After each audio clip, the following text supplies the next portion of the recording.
Now, you see a lot of really lazy intellectual arguments for people who want you to vote for Hillary Clinton.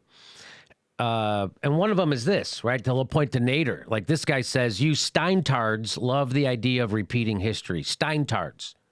So that's a good way. That's a good reach out to get people to vote. I don't know.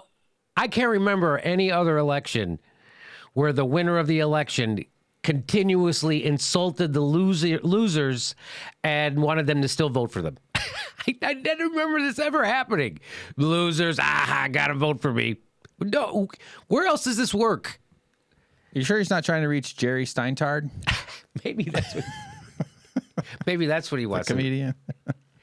So this whole idea that Ralph Nader cost Al Gore the presidency. You want to know why Al Gore lost? Because he was Al Gore. Because it was after 8 years of neoliberalism. It was after Bill Clinton had pushed through NAFTA through Congress, which George Bush couldn't get through. He did the hard work and got it done, screwed over the workers for the rest of their life, and diminished his base, which were unions, diminished their power forever. NAFTA. He did that. He then gutted welfare. 70% of people on welfare were children. And it hurt single mothers, okay? He also then exploded the prison population with the crime bill. They then deregulated telecommunications, which why all our news comes to us from 6 companies. 6 companies are owned by the people they're owned. The news organizations are owned by the people they're supposed to be investigating. You know, war profiteers, stuff like that, banks. So also, he then deregulated Wall Street.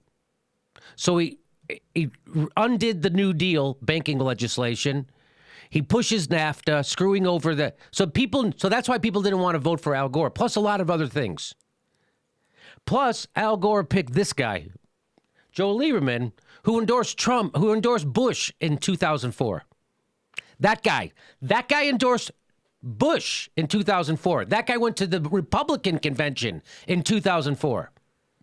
That guy. That was his vice president.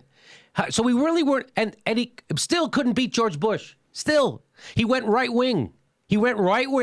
Still lost. So when given the choice between a Republican and a Republican, they picked the Republican. And that's what was happening. People saw this. Workers knew the Democrats turned their back on the working class. People saw what happened. And then that just really, you picked that guy? Yeah, Why wouldn't you pick Ralph Nader to run with you? All the great stuff that guy's done for this country. That would have been amazing. Joe Lieberman makes Tim Kaine seem like Dwayne Johnson. Yes. The Rock. Yes. He is such a weak. And here, so that's one reason why Al Gore lost. Nobody wanted to vote for him. Second, Gore came in second in the electoral vote, but he received 543,895 more popular votes than Bush. Now, let's remember why we have the Electoral College. The Electoral College is to keep power in the hands of the already powerful. That's why it was instituted. Remember, women couldn't vote. You know, these guys, the great liberty, the guys who wrote our Constitution, women couldn't vote. Blacks weren't even people, right? They weren't even fully people. They were 3/5 of a human being. So, and a lot of them owned slaves. So these guys set up this voting system. You had to be a white landowner. So before, right? So this is, again, and we still keep the Electoral College. Why? Because it empowers the powerful. Why don't we go to it? Well, we can't just let people choose our president. So that's the greatest. That's all of a sudden screwed up. And people aren't upset that we still use that same system, by the way. That the guy who actually won over 500,000 more votes, we still use that system that gave the other guy the presidency. And no one's screaming about it. That's what you should be screaming about right there. That's your jumping off screaming point. Hey, how about we put democracy back in the hands of the people?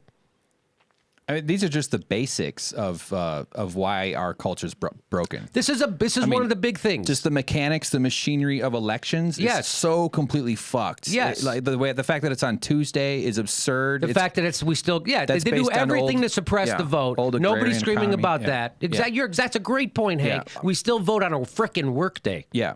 But it's based on old agrarian market economies, Yes. small localized market economy. So farmers could get to town and get back in time for their. So if there's a screwed up rule or in our voting system, you have to go, well, why is that rule there? Well, the question you should ask is, who does it benefit? So there's no screwed up voting rule that benefits the weak. Yeah. There's the only screwed up voting rules that benefit the powerful, like the fact that we still vote on Tuesdays. A work day And it's in the winter. Not a national holiday. And it's not a national holiday. Late fall. Right. It's in late fall. It's not yet winter. Well, I see the YouTube comments coming. Yeah, not yet winter. Jimmy doesn't know when winter is. What does winter start? December 20th? 21st. 21st. Okay. Yeah, the solstice or So just one of right those? there, Al Gore actually won the frickin' election. He had 500,000 more votes. And it's the system that screwed over America again. A system that was instituted by a bunch of syphilitic slave owners who wrote our Constitution, who didn't want women to vote and didn't think blacks were people. Personally, Jimmy, I think blacks are 5/5 of a person. Me too. Yeah. Gore failed to win the popular vote in his home state of Tennessee, which both he and his father had represented in the Senate, making him the first major party presidential candidate to have lost his home state since George McGovern lost South Dakota in 1972. Couldn't even win his own goddamn home state. Furthermore, Gore lost West Virginia, a state that had voted Republican only once in the previous 6 presidential elections. A victory in either of those 2 states would have given Gore enough electoral votes to win the presidency. So again, we're talking about a monumentally bad candidate already. Can't win his home state. And he 12, and by the way, this should be the final, this should be all you need to know to end this stupid argument. 12% of Florida Democrats, over 200,000 of them, voted for Republican George Bush. That's from the San Francisco Chronicle. That's from November 9th, 2000. 12% of Florida Democrats, over 200,000 of them, voted for George Bush. Gore couldn't even convince Democrats. So it wasn't Democrats who voted for Nader in Florida. It was Democrats who voted for George Bush. No one ever mentions this. Why don't, and by the way, Al Gore lost by 537 votes officially. So that means anybody could have swung the election. If you look at it like that, look at this. There was the Workers' World Party candidate, Monica Moore. She received 1,500 votes. Now, you would think that's taking votes away from the Democrat because that's a workers' party. Nobody ever even mentions that. They were on the ballot. That's the beauty of democracy. You get to run. You get to run for the office, and people get to vote for you. They get to exercise their conscience. They get to vote. That's what's called a democracy. 1,500 votes went to her. Al Gore lost by 537 votes. What? Nobody's mad at them? Nobody's mad at Monica Moorhead?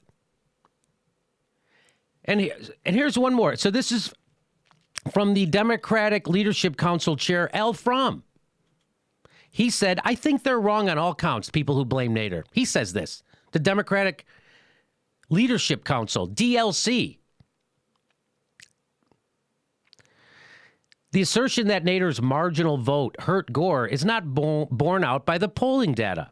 When exit pollers asked voters how they would have voted in a two-way race if it was just Bush and Gore, Bush actually won by a percentage point.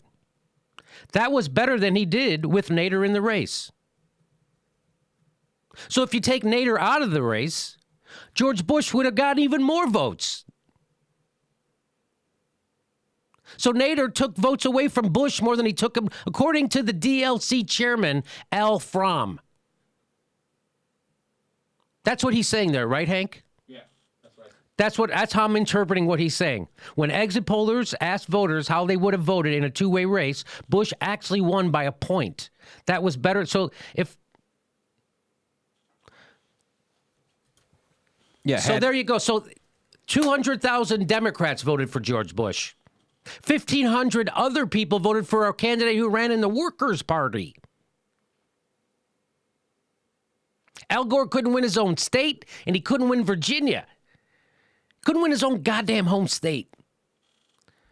So, if that's not enough, that's enough right there. It's not Ralph Nader's fault. The DLC guy just told you, if he wasn't in the race, Bush would have won by more. So stop saying that about Ralph Nader.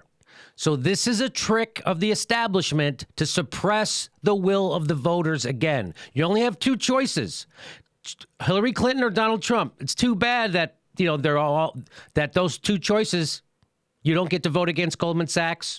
You don't get to vote against more war. You don't get to vote against Big Pharma. You don't get to vote against more fracking.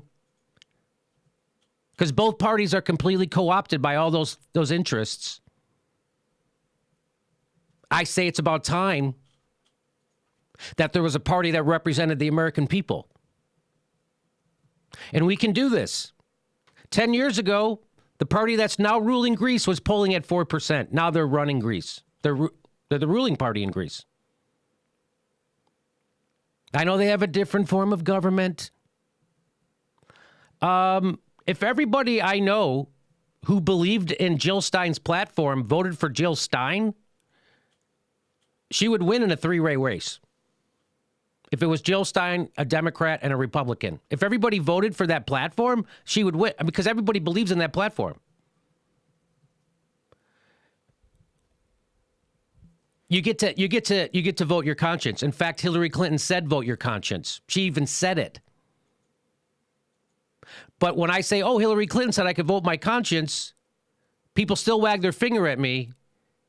So I guess she only meant you can vote your conscience if your conscience means vote for Hillary Clinton.